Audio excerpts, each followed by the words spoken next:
Wala ho akong interes sa pera niyo. Then what is it? Sex. Mahal ko ho ang anak ninyo. Ang damdaming hindi niya kayang sabihin kay Harvey ay kakatuwang nasasabi niya ngayon kay Irene. Kusang dumulas at hindi niya napigilan kay daling sabihin kay Senyora Irene. Really? Didn't you cry because of heartbreak? Because your boyfriend chose another woman? She leaned back her chair and studied her even more carefully. Ganoon ba kadaling mabaling ang sinasabi mong pagmamahal? Ano man ang sabihin niya, hindi nito paniniwalaan. Mahal na mahal ko po si Harvey. More than my life. Moments have passed. Parang punyal na bumabuo ng mga titig dito sa kanya. Well, we'll see to that. May kinuha ito mula sa envelope na ngayon niya lang napansing nakasuksok pala sa gilid ng inuupan nito. This must show your good intention. Dokumento at ballpen ang nilatag nito sa misita. Katabi ng lumalamig ng kape. Binasa niya iyon. Hindi malinaw ang lahat ng letrang ngunit iisa ang laman. Kasulatan na nagsasaad na hindi siya maghahabol sa anumang kayamanan ng mga San Martin kahit na maghiwalay sila ni Harvey. Legal ba iyon? Ewan niya. Ang alam niya lang ay nais niyang patunayang malinis ang intensyon niya. Kalmado man ang mukha ngunit niyayanig ng hinanakit at hinampo ang puso niya. Pinirmahan niya iyon.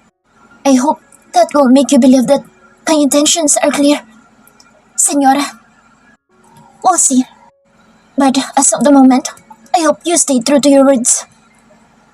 Paano ba napapanatiling kalmante ang babae habang kinukuyungos ng matinding kirot ang puso niya habang iniinsulto siya? Nang mawala ang ginang, saka palang bumuhos ang lahat ng luha niya. Ang liit-liit ng pakaramdam niya. Bakit ba sinusukat ng ibang estado niya sa buhay? Kaya nga ayaw niyang magmahal ng mayaman, kaya si Vaughn ang pinili niyang maging kasintahan. Pero ang suwail niyang puso, si Harvey pa talaga ang pinipiling itibok. Nasa ganoon siyang posisyon nang tumunog ang cellphone niya. Harvey? Nakagat niya ang pang-ibabang labi para supilin ang paghigbi. Gusto niyang magsumbong sa asawa pero ayaw niyang magkasira ang mag-ina.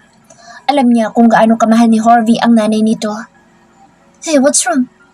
Bumadya ka agad ang pag-alala sa boses ni Harvey. Anong oras ka ba uuwi?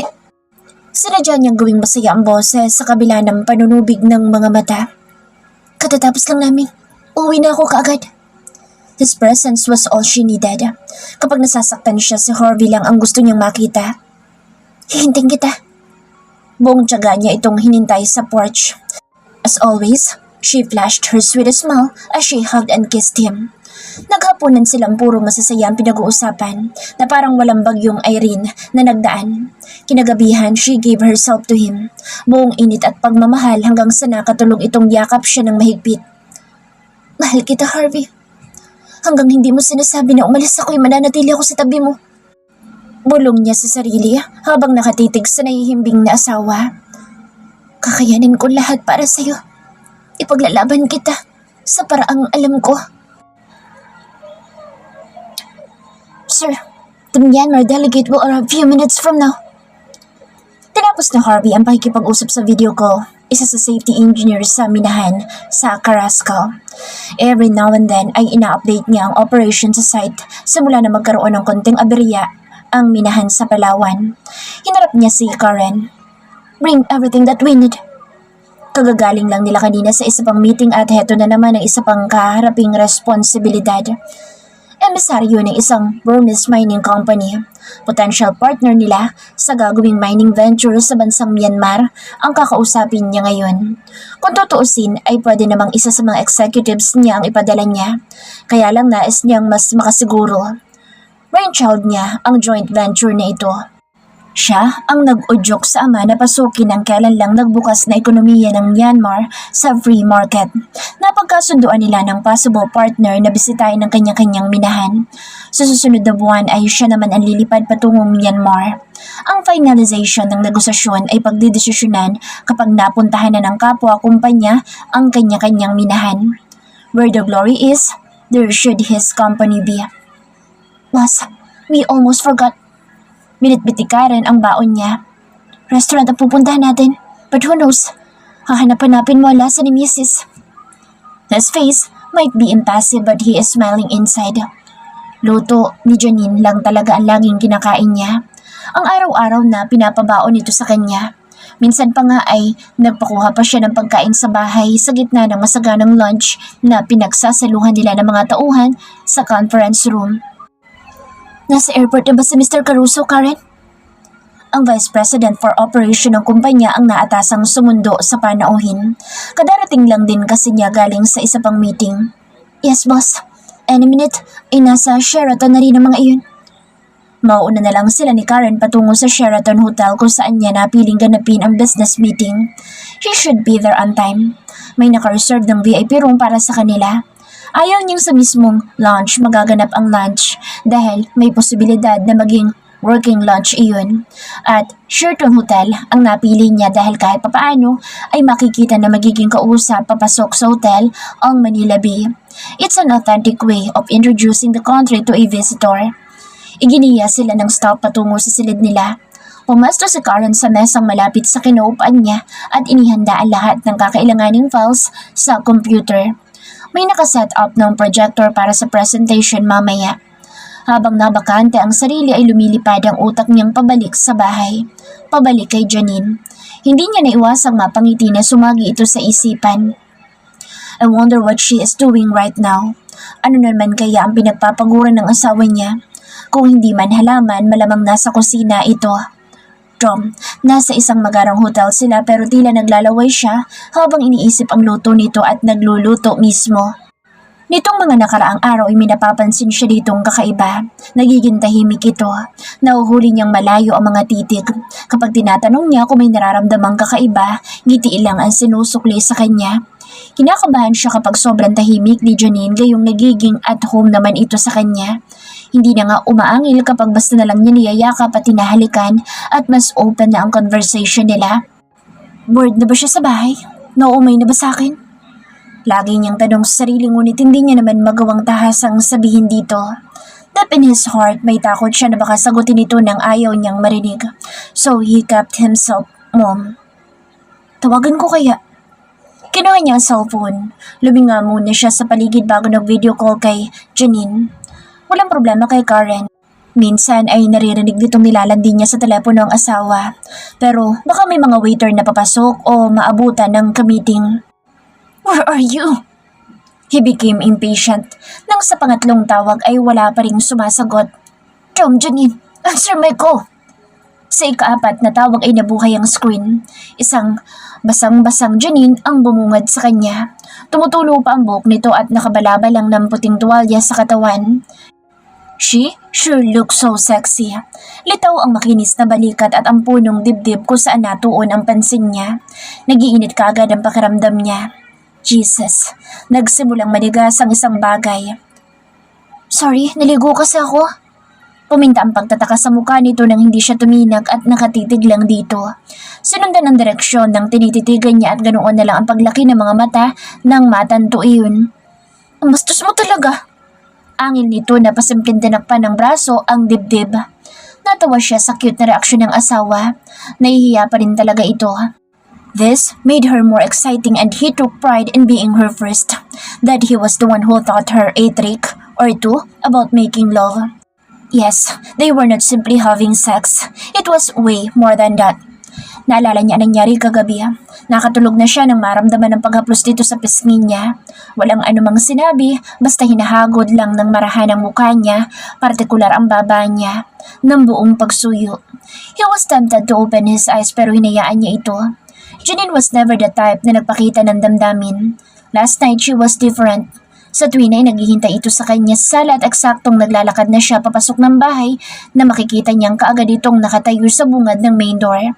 Subalit kahapon, papasok pa lang ng gate ay naroroon na ang misis niya, matyagang naghihintay sa kanya. Kung sana may dala siyang bulaklak at ibinigay dito. What surprised him even more ay nang ito ang mas naunang yumakap at tumingkayad para mahuli ang bibig niya. She was extra cheerful during dinner. Nang mapagsolo sa kwarto nila ay may gigil sa parte nito ng angkinin niya. God knows how happy he was sa nakikitang pagbabago sa asawa pero hindi mawala-wala ang kaba. Hindi niya ma-explain. Wala ka sa opisina? Ang boses ni Janine ang nagpabalik sa kanya sa kasalukuyan. Nakita niyang lumikot ang mga mata nito. Inaaninag ang kinaroroonan niya. Nasa Sheraton kami. Kamiting ko maya-maya lang isang possible business partner. So, yung baon mo, hindi mo makakain? Iuwi mo na lang dito o di kaya ibigay mo sa mga pulubi na madadaanan mo. Napangiti siya nang makita ang tila paglungkot na mukha nito. Hey, I am bringing my baon with me. Ayaw niyang maramdaman itong naitsapwera ang pinagpagura nitong mga putahe. Napangiti ito. Simpleng bagay na nagpapangiti dito. He never asked for a domesticated wife but he was given one. Kung masaya man itong pagsilbihan siya, mas lalo na siya. And he couldn't wait to be with her and feel her warmth and softness. Kung nag-iisa lang sana siya sa loob ay baka nanulas na mga bulgar na salita sa bibig niya. Hey, I can't wait to see you. Matamis ang ngiting sumilay sa mga labi nito. Ako din. May gusto ko bang ihanda ko para sa hapunan? Ikaw lang sapat na. There, pasimple niyang naibato at napangiti. Siya ng todo ngunit kaagad ding napalis at pumormal nang lumapit si Karen. Sir, they are on their way na. Sige na, bye na. Mag-concentrate ka na sa meeting mo. Say hi to Karen for me. And Harvey, kaya mo yan. Kayang lahat ni Superman. Yumukod si Janine para patayin ang Kong ngunit aksidente yatang nasagi nito ang nakabalapal na tuwalya. Buong-buong nasagap ng mga mata niya ang hubad na katawang buong-buong na-capture ng mga mata niya, pati na ang panlalaki ng mga mata ng asawa. Jesus, muling nagiinit ang kanyang katawan na sinikap niyang paghupain kani-kanila lang. Then, the screen went black. Halos mahigit niya ang paghinga. Tatawagan pa niya sanang muli ang asawa nang siya naman pagdating ng guest. Itinago niya ang phone at sinalubong ang bagong dating. I'm glad you heed our invitation, Mr. Nang. Siya ang una naglahad ng palad, tanda ng pakikipagkamay. Nakatira sa urban area ng Manadalay si Mr. Nang at may pagkamoderno ito.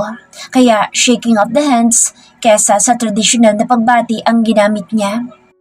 He said his hello in Burmese while placing his left hand while he was shaking the guest's hand. Kumusta ka? Sa Tagalog ay tanong naman ni Mr. Nang. We are equally looking forward to doing business with you, Mr. San Martin. You have a thick portfolio of long years in the industry and your successes precedes the company. May accent ang pananalita nito sa Ingles pero matatas. Pinauna niya muna itong maupo pati na ang isang sa tingin niya ay assistant bago naman sila naupo ng staff niya.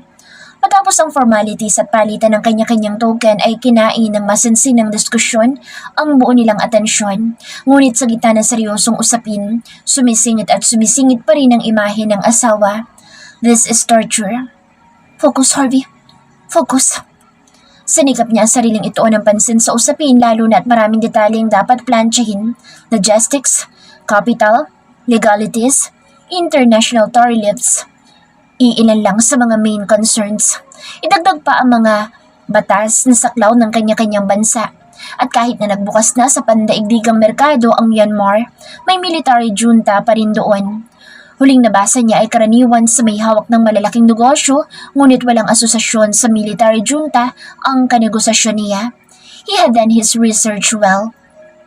Matapos ang 2 oras ay nagpasya muna silang mag-break para sa lunch.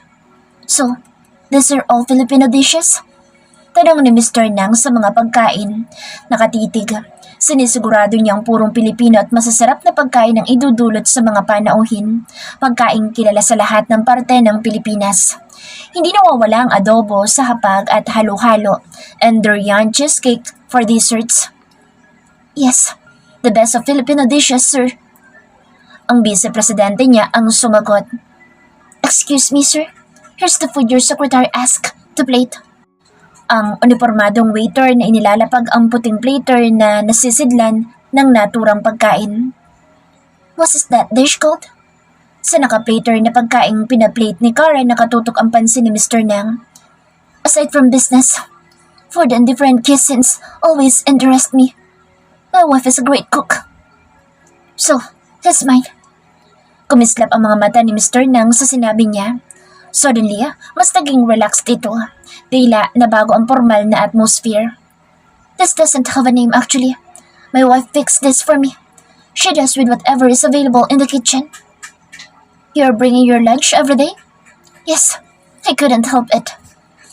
Napatango-tango ang mas nakatatandang lalaki. Napangiti at kapag ko'y nagwikang, You're a good man, Mr. San Martin.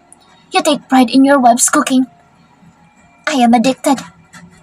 Hindi lang sa luto ngunit sa mismong naghahanda. She must be a nest woman. Nagiging casual na ang atmosphere sa paligid. Nababawasan na rin ang stiffness nito. Very special indeed. In all aspect, Janine is way beyond nice, and he couldn't wait to be with her again. Kaya lang ang mga kamunduhang naiisip niya, mamaya kapag nakakulong na sila sa silid ay maaantala. Inilapag ni Mr. Nang ang kubyertos at nagpahid ng napkin sa bibig at kamay at inilahad ang kanang palad. Mr. Nang? Ngumiti ang kaharap. You're a good man, Mr. San Martin. I can see that. A man who reverses women is way better than a man who marvels in accumulating wealth. Katulad ng prinsipyo ng ama niya. I am a family man as well, Mr. San Martin, and I couldn't wait to be doing business with someone like you. I failed to tell you, I am not just a representative. I am the owner.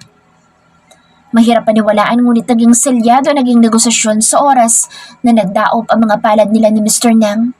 He is more than ecstatic. Ni Sinagap ay hindi niya inakalang makukuha niya ang deal na ito ng ganoong kadali lang. It only takes Janine's magic to make it possible. Jesus, hindi na niya mahintay ang umuwi at pupugi ng halik ang kanyang lucky charm. I would love to see her come with you to Myanmar. She should meet my wife. A-vacation with Janine, na-excite na siya. Isipin pa lang na magkasama sila sa ibang lugar. They never had an official honeymoon. Hindi pa man ay kinakalkula na niya sa utak ang gagawin nila sa banyagang bansa. He couldn't wait na ibalita ito kay Janine pero ang mga nakabinbing responsibilidad ay sadyang napakarami. Matapos maihatid sa tutuluyang villa sa Tagaytay ay isa pang meeting ang dinaluhan niya. Boss, baka sa sobrang busy ay makaligtaan na ninyo ang okasyon bukas. Yeah? Tomorrow's ball na inorganisa ng ina. Founding anniversary ng kumpanya. Partly Thanksgiving sa paggaling ng ama. Excited ang mga employees para bukas. Natatawang balita ni Karen patungkol sa mga empleyado. Excited sa mga cash surprises at freebies. Thanks, Karen. Hindi ko yun nakalimutan. Does she know? I haven't told her yet. A surprise, Sort of. Tomorrow will be the day for Janine to meet his parents. Hindi nito alam. It would be a surprise meeting. Mabilis niyang pinasadahan ang lahat ng mga papeles na dapat pirmahan.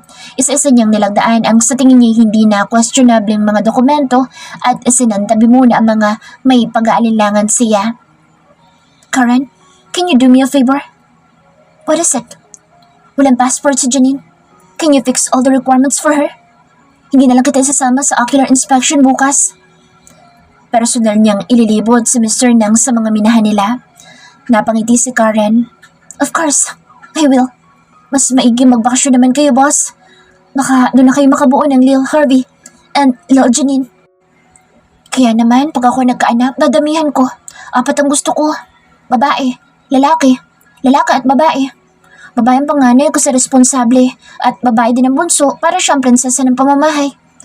They will be called Adi, Achilles, Arthur at Athena. Her eyes sparkled as she spoke. Nangangarap.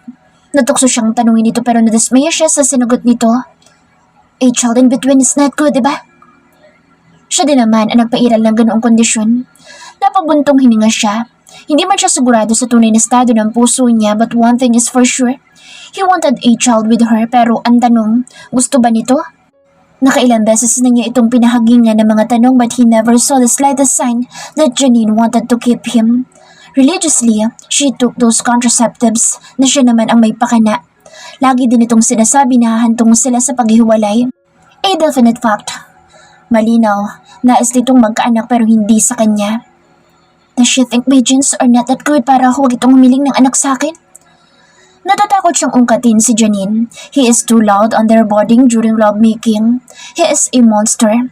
In fact, pero kapag dumarating na sa mas malalim na usapin, naduduwag siya. Sa kaibuturan ng puso niya ay naroroon ang takot sa posibilidad na ma-reject. He had his ego broken. But his heart is as a virgin as a 16 years old. How to handle rejection and heartbreak is something he never envisioned himself of dealing. Rejection? He had it with Sheila, but heartbreak, he will surely have it with Janine. 10 past 10. He's late than usual. He skipped dinner at home for the first time. Kailangan niyang personal na sikasuhin si Mr. Nang at siguraduhin ayos sa magiging gabi nito sa hotel. Bago sila naghiwalay ay niyaya pa muna niya itong maglaro ng golf at sinamahan sa dinner nito. Nakatutuwang isipin sa buong durasyon na magkasama sila matapos ang business meeting. Wala na silang ibang pinag-usapan kundi pamilya at ibinida ang mga asawa nila. Janine, speed limit sucks. Kung saan ay maaari niyang utusan ng company driver na iset sa 100 ang bilis ng takbo ng sakyan. Mang Odi, ang bagal ng takbo natin Baka sitahin tayo, sir. Pinagkasya na lang niya sumandal sa sakyan at inilinga ang mga mata sa paligid. Sa inip ay pinagkasya niyang buksan ng cellphone. Lumitaw ang mukha ng asawa na palihim niyang kinuna nang wala itong kamalay-malay. Nag-aayos ito ng mga halaman. Buhay na buhay ito kapag nakakakita ng mga bulaklak. Napadako ang tingin niya sa spotted stargazer na nasa kanyang paanan. Pinag-isipan pa niya ng husto kung anong ipapasalubon kay Janine. I hope she'll be delighted with it. It occurred to him na hindi pa niya nadadalhan ng bulaklak ang asawa. But why just the flower if he could bring the whole plant? Sir, siguradong matutuwa si Mrs. sa pasalubong ninyo. Sana nga, Mang Odi. Hindi na siya umakyat pa ng opisina. Lumipat na lang siya sa sakyan at umalis. Coming home has always been exciting. Iniisip pa lang niyang matyagang naghihintay sa kanyang asawa ay napapangiti na siya. Pasulyap-sulyap pa siya sa halaman. Subalit tulog na si Janine nang madatnan niya. Nakapamaluktot sa couch habang yakap ang isang malambot na throw pillow. Nakasubsob sa una ng mukha nito. Lumuhod siya sa harapan nito. He couldn't help but smile. Kahit makita lang niya ang mukha nito ay nawawala na ang pagod niya. Ipinatong niya ang halaman sa mesita. Sinuot niya ang hinubad na jacket. You sleepyhead. Maingat niyang isunuot ang kanang bisig sa ilalim ng ulo nito. Ang isa na may sa ilalim ng mga binti. Parang bulak lang ito sa gaan. So cuddly in his arms. He wondered paano nito nakakayanan ang bigat niya kapag nakapatong siya sa ibabaw nito. How silly of him. Napunta na naman sa kamunduhan ng utak niya. He couldn't help it. Kanina pa tumatakbo ang nakahubad na imahe nito sa imahinasyon niya. Harvey, bahagya itong nagmulat ng mga talukap. Shh! Saway niya na bahagyang pinatakan ng halik ang noo nito. She smells so fresh, so damn intoxicating. Maingat niya itong inilapag sa ibabaw ng kama nila. Ayun ka lang umuwi? In her sleepy tone, she asked at pinipilit buksan ng mga talukap. Ano naman kaya ang ginawa nito sa buong maghapon? Mukhang pagod na pagod. Yes, babe. Sorry, I'm late. It's okay. Hinaplos dito ang pisngi niya. Kiss me? His smile widened. Minsan lang maglambing ang asawa niya. Kinintalan niya ito ng halik. Sinagot nito ang halik ng mga nakapikit ang mga mata. Magsashower lang ako. Saglit ha? Tumango ito ng nakapikit. Quick peck on her lips at mabilis sa mga kilos na naligo siya. Nahihiya siyang sumiping sa asawa ng nangangamoy at nanlalagkit pa siya. Boxers lang ang tanging suot niya pagkatapos. Pagbalik niya sa higaan, hinatak ng muli ng malalim na tulog ang kamalayan ng asawa. Inadjust niya muna ang aircon at maingat na tumabi sa asawa. Ayaw niyang gisingin ito. He badly needed to get laid tonight but he didn't have the heart to wake her up. Tiis-tiis muna, Harvey. You can't be that selfish. Tomorrow is another torturous day. Maaga siyang aalis. In time sa pagbabalik ay maghahanda na naman para sa ball. Well, we have so many nights to enjoy ourselves. Makukontento na lamang muna siyang katabi.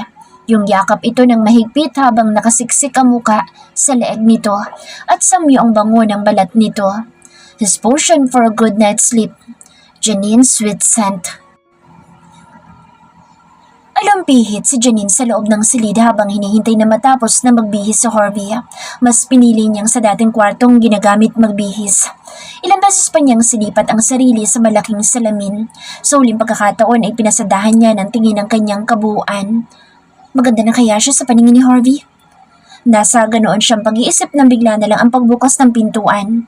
Ikinahon doon si Harvey. Nakabihis na ito. Just like any other day, he looked so dapper and even more handsome sa suot nitong three-piece tuxedo. Sa salamin ay nagtagpo ang mga mata nila. Hindi nakaligtas sa kanya ang paghanga nito habang hinahagod ang kanyang kabuuan. Hindi inaalis sa mga titik sa kanya na dahan-dahan itong naglakad palapit sa kinaroroonan niya. Hanggang sa nakatayo na ito sa mismong likuran niya. Pinanayuan ng mga balahibo nang maramdamang dumadampi sa exposed niyang batok at balikat ang mainit na hininga ni Harvey. "Do I look okay?" He smiled. "Okay? You're beautiful." Anas dito sa kanyang tanga habang hinapit siya sa bewang. Napapikit siya nang maramdaman dumampi ang mainit na bibig dito sa kanyang batok. Tila nanunudyo ang mga halik na itinatanim nito sa kanyang balat. Parang apoy na kumalat sa kanyang buong sistema. Harvey, hanggat maaari gusto niyang pairalin ang katinuan at baka hindi na sila makarating sa tutunguhin. Ungo lang ang tanging isinagot nito at nagpatuloy sa ginagawa.